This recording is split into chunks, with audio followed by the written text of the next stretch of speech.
Hello, welcome to Around the NBA, presented by the Ultimate Sports Show. I'm your host. My name is Aaron, and I'm joined by the best crew that I know that covers sports, and that is Manny and Medina. How are we doing, guys? Can't wait to get this going. Can't wait to talk about the games. Can't wait to talk about the play-in. We're all psyched.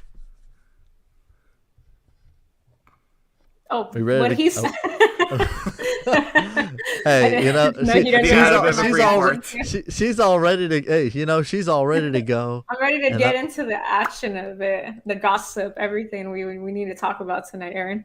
We got a lot to talk about, and you know what the nice part about it is, guys. Like, as we get ready for this, let's we didn't get a chance to talk about what happened with the regular season. We're sorry we missed everybody. Obviously, due to the holidays, it's very tough sometimes to get on. We have to mention, obviously, let's talk about the last week of the regular season. Guys,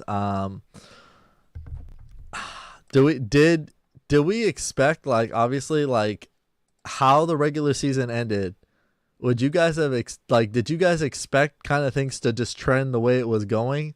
Obviously you saw some people sitting out, and I mean we'll get into that a little bit as well.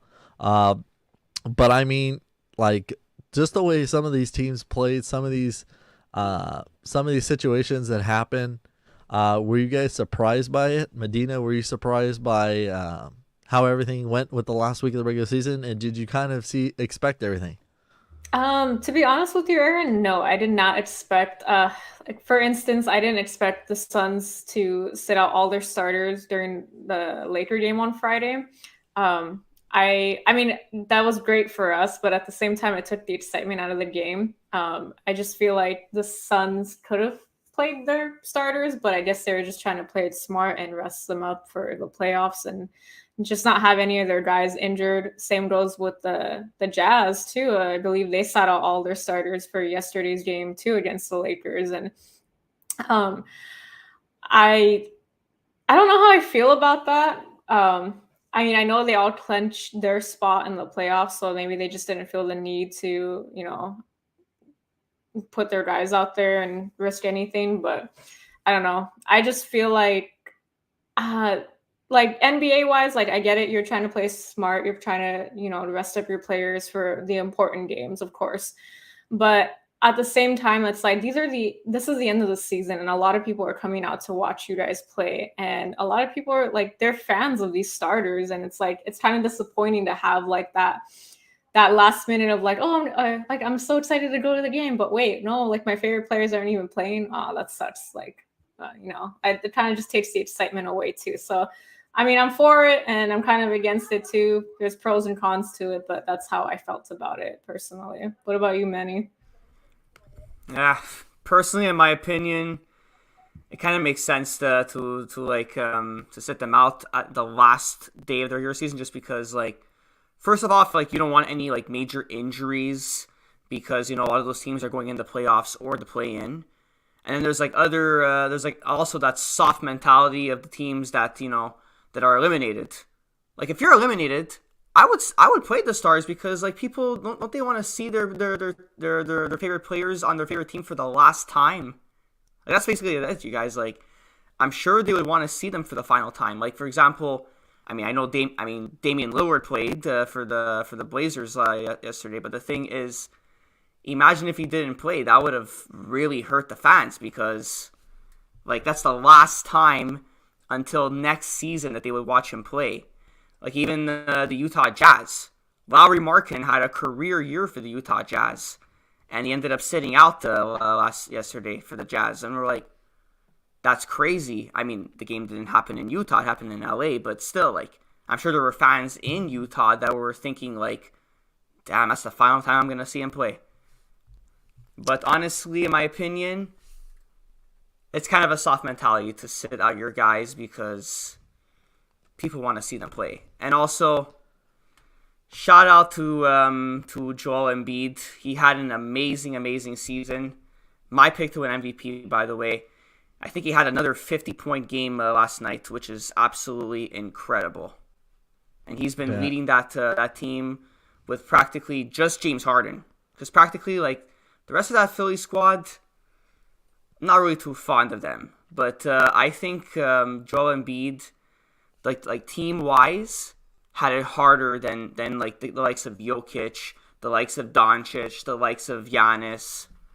So that's another thing I got to bring up. Like, shout out to Joel Embiid, what he's been doing. Oh yeah, absolutely. I mean, look. I mean, there's so many different options when it comes to the voting, Rookie of the Year, MVP, Sixth Man of the Year. Obviously, we'll get more into that later on down the line. And obviously, plenty of worthy candidates. Like, let's not get that turned around. Like, there's a lot of people that are potentially front runners up for that, Defensive Player of the Year, so on and so forth. Guys, here's an interesting thought. And I found this out last night. Are you guys surprised no Texas team are making the playoffs or in the playoffs? First time in over 30 years. There is no Rockets, there is no Spurs, there is no Mavs. Well, I mean, I'm kind of surprised because I feel like you always would have somebody in there, like whether it's Popovich in there or, potentially having Jason Kidd this year. I was just honestly surprised, Medina. Were you surprised just seeing that, like, you're not going to see that, or you're not going to see, all those years of seeing a Texas team in there? It's kind of weird. I am surprised, Aaron. More so, I'm surprised not to see Dallas in the playoffs just because of the team that they have. Luka, Kyrie, I know we're going to discuss that more further down. But yeah, I'm actually very shocked that the Mavs didn't make it. But I feel like this season is just the season of, I don't know, history, like, in the making. Like, a lot of things happened this year that, we just didn't expect. And, I mean, as much as it sucks, it's kind of nice to see the change too, and just see other teams make it to the playoffs. It's a nice change of pace. And I don't know. I am pretty shocked. I actually didn't realize that until you had mentioned it earlier before we even went live. And I was just like, whoa, that's crazy. Because, like, every year, like, I don't know, you just have those certain teams in your mind where you're like, oh yeah, like, it's always like the Rockets, it's always Houston that's there. I mean, the Spurs, I think, no shade to them, like, we're kind of used to not really seeing them in the playoffs too much. But yeah, it's a little shocking to me, but it's not a bad thing either. Like I said, it gives the other teams opportunities to play, and we see something new for once. So I'm not too upset about it. What about you, Manny? Well, Medina, basically, 2 out of those 3 were kind of expected. The Rockets and the Spurs, we kind of knew that they were going to fall out of it. Like, nothing against the Houston Rockets or the San Antonio Spurs. Great organizations, and both organizations have championships. But the thing is, when your best players are, like, first year, second year guys, like, you can't really expect much from them. You're not going to expect them to make the play-in or the playoffs. Well, keep in mind, the Oklahoma City Thunder did make the play-in, and their rosters are kind of similar to them. But the thing is, when your best players are young, it's kind of hard. But the thing is, Dallas, I completely agree. Big time shocker. I know we're going to discuss that later, like you said, Medina, but it's the fact that, like, if you watched our last show, I actually had them sneaking in the play-in and even getting the 8th seed. So that was incredibly shocking to see Luka Doncic and Kyrie Irving and Christian Wood, because we also cannot forget Christian Wood too is like that third star on that team. Very, very shocking. But also at the same time, kind of a little bit not shocking, because if you guys actually remember, Dorian Finney-Smith was actually a very big part of their team defensively wise. And he ended up being in the Kyrie trade to Brooklyn. So I guess maybe that's kind of part of the reason, but when you have players like Luka Doncic and Kyrie Irving on your team, there should be no excuse to miss the play-in. If you're a Mavericks fan and you want to cry, I don't blame you. That must hurt to see that happen. Yeah, I mean, speaking of Dallas, I mean, while we're on the subject of Luka and everyone, problems, big problems, problems that potentially could say Luka asked for a trade. I mean, it's not the first time I heard that already. I've heard it a few times already today. I heard it a little bit last night. Um, I'd be kind of shocked. I mean, because you'd think like just what he's done for that organization. I mean, being with them. Um, Obviously, I'm sure there's frustrations by it, knowing that look that you get Kyrie Irving, and I mean we're gonna that's could be a joint topic as well. Is him asking to be traded. Maybe him and Kyrie didn't see eye to eye on things. I mean, look, I mean, you obviously have to say why didn't even Kyrie Irving and Luka work together? It's just there's I feel like there's a multitude of things. I mean, however you guys want to answer it. But I was surprised when I heard Luka wanted to ask for a trade. And if he does get traded, do you think, I guess here's a different perspective on it, would you think that Kyrie would want to stay if Luka gets traded? Well, as much as we all love gossip, I think gossip is just gossip. This is just the NBA kind of just stirring it up to get some headlines in. Personally, I don't think Luka would ever leave the Mavs. I feel like, like you said, Aaron, he's done so much for that organization. Like, why would he want to leave at this point? If anything, maybe he would request a trade for some new players on the team. But I don't know. I feel like Luka is like Dirk Nowitzki for that team. I don't see him going anywhere anytime soon. And I wouldn't even know where he would want to go. But yeah, him and Kyrie, I feel like they started off pretty strong off together and they seemed like they were going to make a good duo. But if it were to happen, if the rumors were to be true that Luka was going to leave, I don't think Kyrie would stay with the Mavs. I feel like Kyrie's a great basketball player, but I don't know. I just get this vibe from him that he just likes to play with the big guys, and I don't think he would stay with. I mean, Dallas has good players. Don't get me wrong. No shades towards them, but I don't see Kyrie staying there. I see him requesting a trade as well. If anything, I see Kyrie requesting a trade more over than Luka. I see him leaving the team, if anything, if it's possible for him, because I don't know, he's kind of known to do something like that. But I would be shocked if Luka left. I would be I would even be shocked if those two still ended up playing together for the same team, because I just feel like it did not work out between those two. And I don't know if you want another season of trying to make it work. Just because I know, I feel like Luka is very serious about winning a championship. And if it's not going to work out with Kyrie, I feel like Kyrie's going to be the one to leave personally. That's my opinion on it. What about you, Manny? Basically, if you guys follow me on Twitter, you kind of know my opinions on Kyrie Irving. I'm very critical of him, but not as a basketball player. Like Medina said, not as a basketball player, because we know what he can do on the offensive end. We know he could literally drop 28 a game on people's heads. But the thing is, it's all the off-court stuff. You had the time when he was with LeBron in Cleveland. He basically just requested a trade out of nowhere. I don't want to play with them. Then he was in Boston. He was crying about the Boston crowd that they were too much for him. Request a trade then. Then you had in Brooklyn, he puts out some quote from some racist movie, and he ends up requesting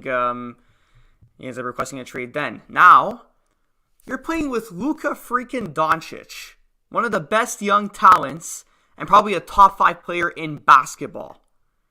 And you can't even make it work. I don't know. It's just what my answer. Basically, the reason why it wouldn't work is maybe it was because it was too guard heavy. Both those guys demand the ball because they're both very potent and offensively. But another answer I gotta give is also defensively, guys, because as I mentioned before, Dorian Finney-Smith, I feel like, was a big loss for them. Even though you might think a casual basketball fan might be like, who the hell is Dorian Finney-Smith? But the thing is, if you watch basketball, he actually brings a lot of defense on a team. And on a championship-winning team, you would want him on your team for defense. And that's kind of the reason why Brooklyn, even though they have all their 3 stars all gone. KD, Kyrie, and Harden all gone. Reason why they're actually a 6 seed this year is because they have him, and forgot to mention also for Brooklyn, Mikal Bridges has been huge for them. I don't think he's missed one game since college, actually, since he was on Villanova. And with Dorian Finney-Smith, those two have become such a great duo in Brooklyn, a great young duo in Brooklyn. That's basically my answer. Why Dallas didn't work. You missed defense in Dorian Finney-Smith and only 2 guard heavy. But the thing is, there's going to be a lot of questions for Mark Cuban because we all know what a big persona that guy is. Not only is he the owner of the Mavericks, he's also on Shark Tank as well. So there's going to be a lot of questions for him, what he's going to do in the offseason. Kyrie Irving, I'm with you on that, Medina. He's gonna definitely request another trade. It wouldn't surprise me one bit. But Luka, that guy is way too loyal. Like, he literally is the second greatest player in Dallas Mavericks history. And he hasn't even won a championship yet. That's even the crazy part. Like, he just loves that franchise, loves that city. The fans have given him so much love. I feel like if Luka even thought about leaving, I feel like the whole entire city of Dallas would turn against him, in my opinion. I mean, you're not wrong. I feel like he could. I mean, look, he has every, like, obviously, to wrap it up with Luka, he has every right to be mad, number one. You traded away, I mean, look, they made some questionable decisions, trading basically everybody away just for one guy. I mean, look, it's a gander. Like, you're really playing with you're juggling your marbles of if I do this is me trying to trade to try and get in the playoffs and try and be the best team here, one of the best teams out west, or this is me saying, you know what, I'm going to trade and all of a sudden injuries are going to happen, chemistry is not going to be there. A lot of different things could go very, very south, and that's exactly what happened in the Mavs this year. Also, speaking of that, the way he sat out, Mark Cuban probably going to be under a lot of trouble now with the investigation going on with the league due to the nature of just him and Jason Kidd saying, look, we're just going to bag it. We're not even going to care. Season's over for us. Why should we even try to get into a play-in spot? Why should we even have a chance to get out there or at least give it our best shot for the last week of the year? And I felt it was a very poor choice. And definitely the NBA is going to look at it, and obviously we'll share when we hear more news about it. But just not good for the game, not good for the NBA. But on a highlight note, look, like, besides obviously Dallas not making it to the playoffs that we were all surprised by, can you guys believe the Warriors dropped 55 points in the first quarter? There's nobody at all in this league ever in NBA history that has ever scored that many points in that first quarter. I mean, look, guys are the defending NBA champions, rightfully so. And I feel like Curry and Thompson just said, why not? You know what? If we try and pour it on here, Portland sat all their guys out.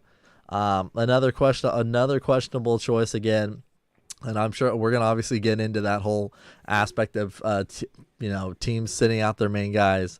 Portland basically bagged the game and they just said, you know what, whatever happens, happens. And the Warriors, dude, just came out firing. I have never seen a team put on that much of an offensive effort. I don't believe that none of the Golden State starters at all even started the third quarter. I think they literally bagged it at halftime, rightfully so. I mean, when you're up that much, you could basically enjoy it and get off your feet and start getting treatment.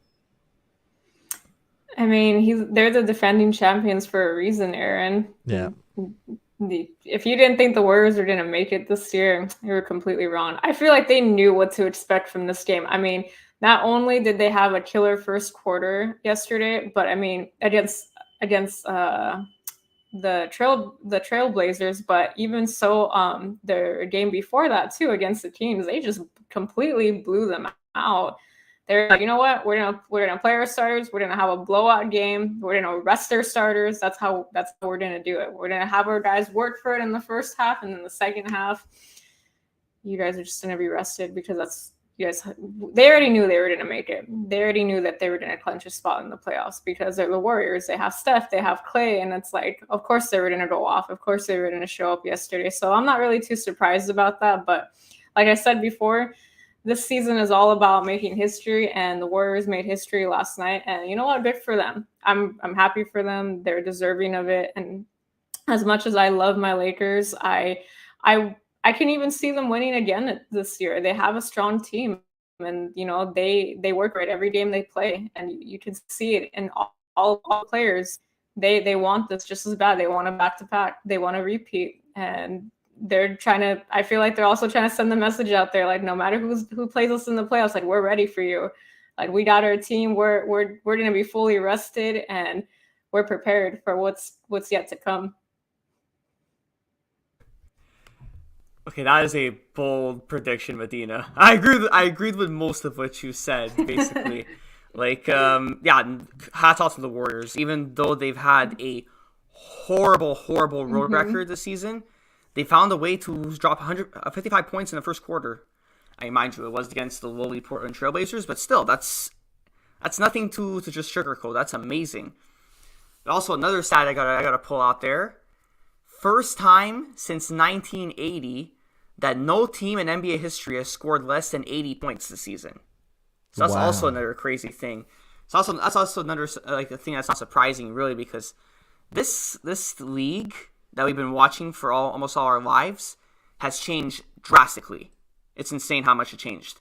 Like in the early 2000s, teams wouldn't even score more than 110 most of the time, and then you have these teams now that are just scoring 130, 140.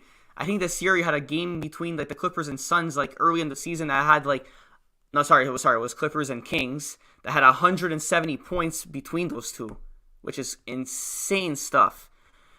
But honestly, championship-wise, Warriors, I don't know. Just because like the road record, that's what kind of scares me about the Warriors a bit. And keep in mind, because the playoffs are different than regular season, so maybe in the playoffs they actually end up stealing both games in Sacramento this time. So we never know. But honestly, I do think the Warriors will win that playoff series, and I think they will go pretty far in the playoffs, at least to the second round, because we all know Steph and Clay can just go berserk offensively. They can make like at least 6 to 7 threes a game, maybe even more threes in a game, honestly. And Draymond, people think that Draymond's a little washed, but the thing is, defensive-wise, you need a Draymond on your team. Well, the way I was talking about Dorian Finney-Smith, Draymond Green, too, can defend your best player with ease.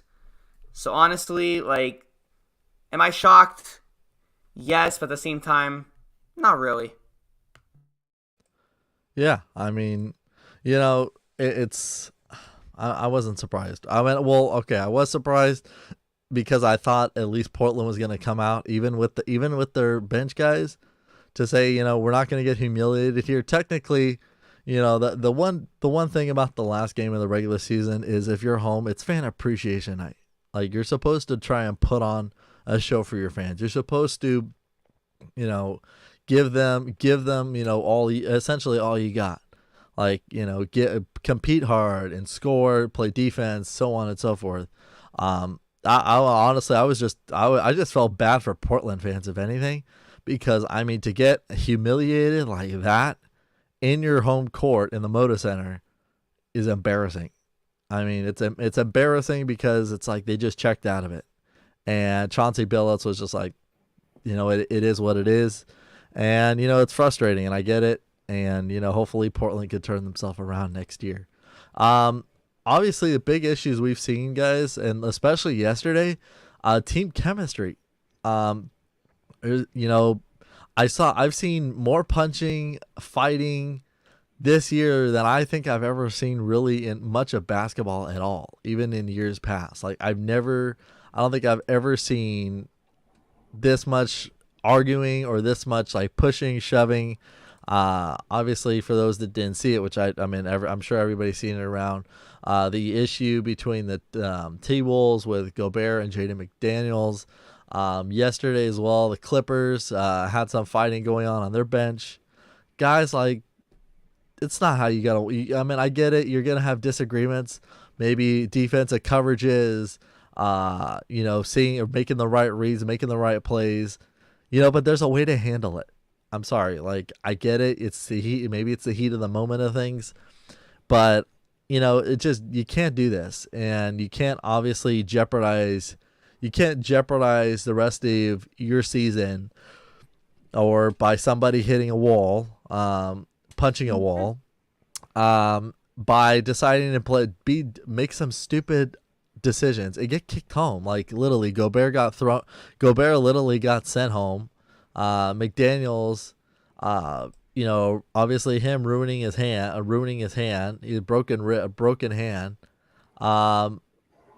Guys, I'm sorry. It's just like, it's sad to see. It's like, if you have that chemistry, if you have stuff that's going on, like they used to say, is if there was something going on, hash it out in the locker room and it leaves. Goodbye. Like, let it be, because you put that energy on your bench and you put that around some of your young guys, your core guys that don't want to be on this team. They're gonna think twice about, like, okay, look at what happened here. Look at this situation. Could we have avoided this? Could this been avoided? Yes, it could have. Mm-hmm. I absolutely agree. These players, they set the tone. They're like the prime example for, the younger guys that look up to them. Like, if you don't have your team chemistry, you don't have anything going for you.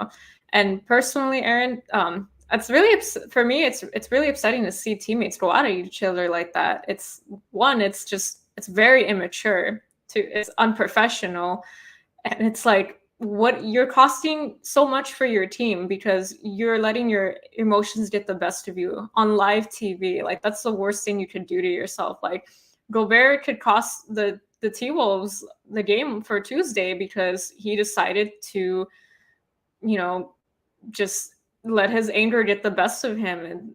And physical abuse is also not the answer, although I know that's probably how most guys handle it. But like you said, if you're going to do something like that, first, don't do it on camera. Second, calm yourself down. Third, if you're still mad at your whoever it is that you're mad at, whether it's someone on the other team or your own teammate, wait till you're off the camera to do it. Wait to do it on the side. Like, it was just so uncalled for yesterday.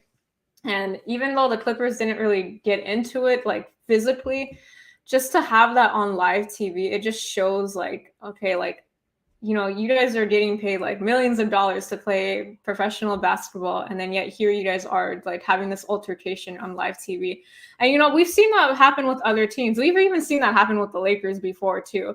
So I'm not just gonna pick on them. I think all over, like, this is something that should be avoided, and just don't let your emotions get the best of you. Like, you go and do that job. In our professional workplaces where we all work, are we going to sit there and scream at our coworkers for messing something up? No, we're not, because then we're going to be deemed like unprofessional. We're going to be deemed, like, it's just embarrassing. It's not something you do. Yeah, I did not like that. I mean, I think they all got like their fair share of karma, I guess. I mean, if Gobert, if their team loses tomorrow, that's pretty much on him, and he's gonna feel that, and he's gonna feel dumb about it, and he's gonna be like, oh man, why did I do that? I shouldn't have done that. You're gonna be living in regret because of what happened in the moment, especially punching your hand and ruining your hand. Like, again, like, why would you do that? Like, you're being selfish in that moment. You have other people on your team counting on you and relying on you. So just think twice before you let your emotions get the best of you, especially going off on your own teammate. Like, that's just so uncalled for. That's my personal opinion. Oh boy. Basically, I feel like these so-called athletes, and I'm going to say in quotations athletes, just because they're not acting like athletes. They're acting like 4-year-old children. Like, oh, this guy said this. I'm gonna push him. I'm gonna hit him. Like, come on, you're like 25, 30 years old. Some of them in their late 30s. Like, try to be more responsible. Like, you're getting paid millions and millions of dollars to play basketball. That's a dream that all three of us, probably everybody watching this show, would only dream of having a life like that. But the thing is, these guys, because they make so much money, they have the fame, they have the fortune, they act like a bunch of children. Like, God forbid if I did that at my job, easily fired. Without a doubt, I'd be fired. But these guys, they're allowed to get away with all kinds of stuff. And you're right, Medina. The Lakers, too, it ended up happening because remember last season when we lost to the Bucks at home, you had basically like Russell Westbrook like touching LeBron and AD, and they were like not having it. And then this year, after LeBron broke the record against OKC, the all-time scoring record, if you guys want to know, if you guys are Laker fans and you guys didn't know that, basically like Darvin Ham and Russell Westbrook got into it, and that made Russell Westbrook end up getting traded off with the Utah Jazz. So they're getting paid millions of dollars. Can you act like men? Stop acting like 4-year-old children. Like, it's sickening. That's just the way I gotta put it. It's sickening. Yeah, I mean, it's sickening, and it's not something you ideally want to see in the league. And hopefully we put an end to that pretty soon. Obviously, let's go over. Let's take a quick look at the playoff bracket and get ready to go for the play-in tournament. That's going to be tomorrow, obviously, but let's have a look. Let's have a look before we wrap this up here. Guys, did we think this playoff bracket? Did you guys honestly think this is exactly how it was going to look? Look, obviously the main thing that everyone was looking at was where the Lakers, Pelicans, Thunder, mainly maybe the last few spots, really the 6, 7, and 8, 9, 10 spots. Did everybody think I think this is where it's going to end?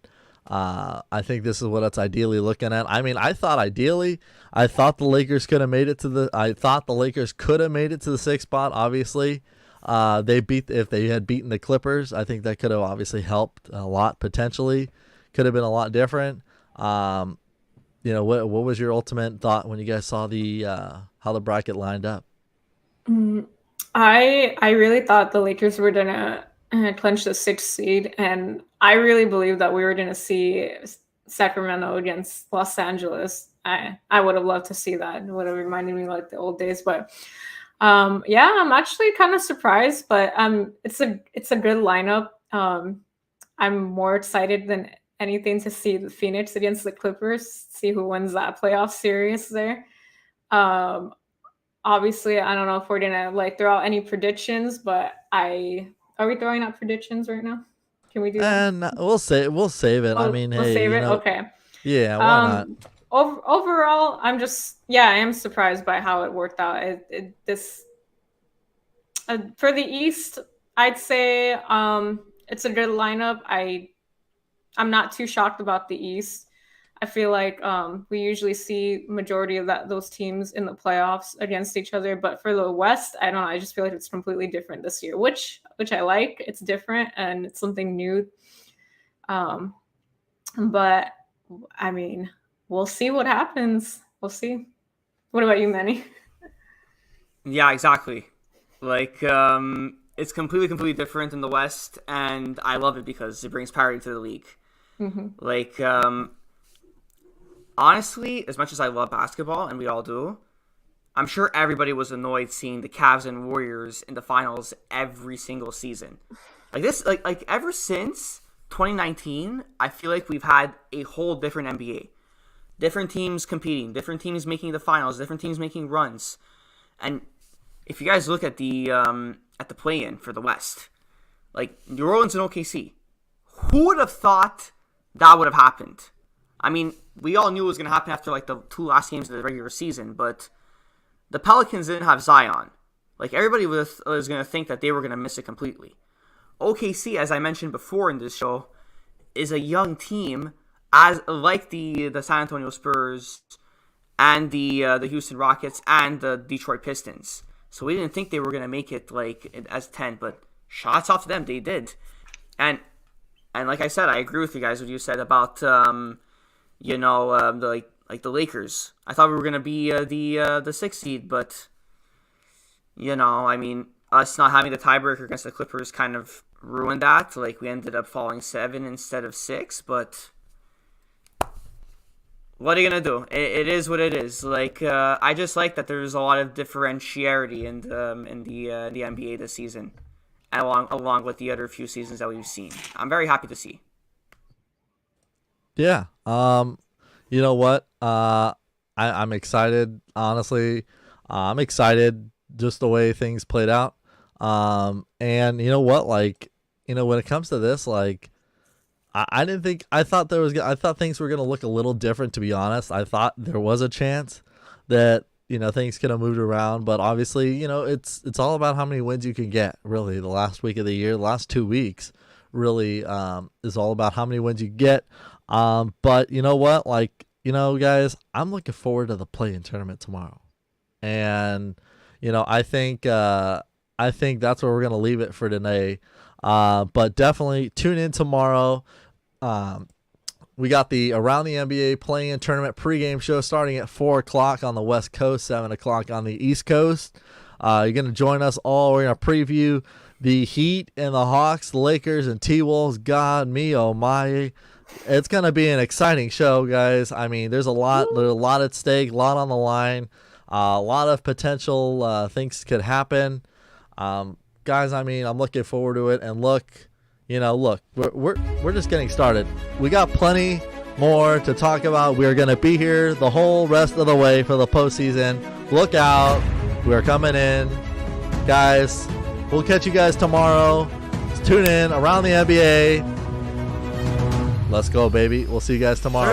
Peace. See you guys later. Yeah.